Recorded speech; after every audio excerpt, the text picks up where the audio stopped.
আসসালামু আলাইকুম। Hello viewers, আপনারা সবাই কেমন আছেন? আমরা আজকে আসছি মহেশখালী দ্বীপে। মহেশখালী দ্বীপ থেকে চলে আসলাম বৌদ্ধ মন্দিরে। এটি স্বর্ণ মন্দির, বৌদ্ধদের একটি ঐতিহ্যবাহী একটি বৌদ্ধ মন্দির। তাদের এটি একটি স্থানীয় এলাকা, তারা এখানে বসবাস করেন। এটি হলো তাদের স্বর্ণ মন্দির, দেখতে পাচ্ছেন অনেক সুন্দর। আর তাদের এই জায়গাটি দেখার জন্য আজকে আমরা অনেক দূর থেকে এসেছি। আলহামদুলিল্লাহ, আমরা অবশেষ আল্লাহর রহমতে এই জায়গাটাতে পৌঁছতে পেরেছি। আসলে এই জায়গাগুলোতে না আসলে আমরা কখনোই এত সুন্দর জায়গাগুলো দেখতে পারতাম না। এই হলো তাদের মন্দিরের জায়গা।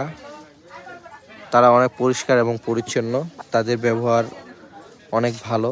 তারা মানুষের সাথে অনেক সুন্দরভাবে তাদের যে কথাবার্তা, তাদের যে ব্যবহার আচার মানুষের সাথে সেভাবেই পেশ করে।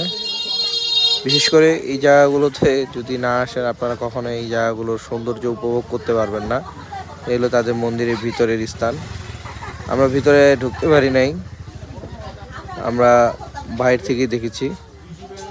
ভিতরে ঢোকার সেরকম কোনো বাইরের মানুষের পারমিশন নাই। এখানে ঢুকতে গেলে 40 টাকা করে ট্যুরিস্টদের জন্য টিকিট করতে হয়। আমরা টিকিট করেছি। এই হলো তাদের বুদ্ধা, তাদের সংস্কৃতি, তাদের যে নারীরা বুদ্ধাদেরকে প্রণাম করে সে একটি দৃশ্য। এখানে আরো অনেক সুন্দর সুন্দর জিনিস দেখার মতন আছে।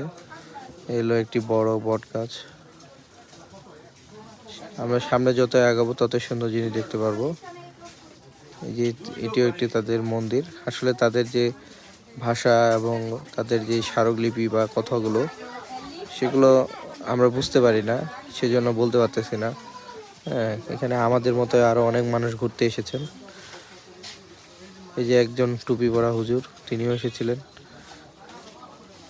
এই যে তাদের যে ভিতরের যে সংস্কৃতি নিয়ম অনুসারে তারা যে তাদের বুদ্ধাকে কতটুকু সম্মান করেন, কতটুকু ভালোবাসেন তারই এক প্রতীক।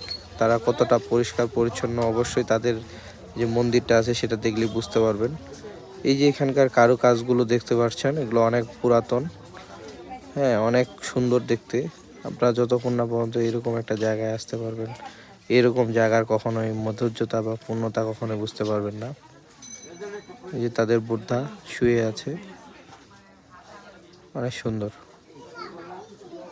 আমি পুরো মন্দিরটা আপনাদেরকে ঘুরে দেখানোর চেষ্টা করব, আমার সাথে থাকুন। আপনারা ঘরের মধ্যে থেকে যতক্ষণ পর্যন্ত বের হতে পারবেন না ততক্ষণ পর্যন্ত এরকম সুন্দর জিনিস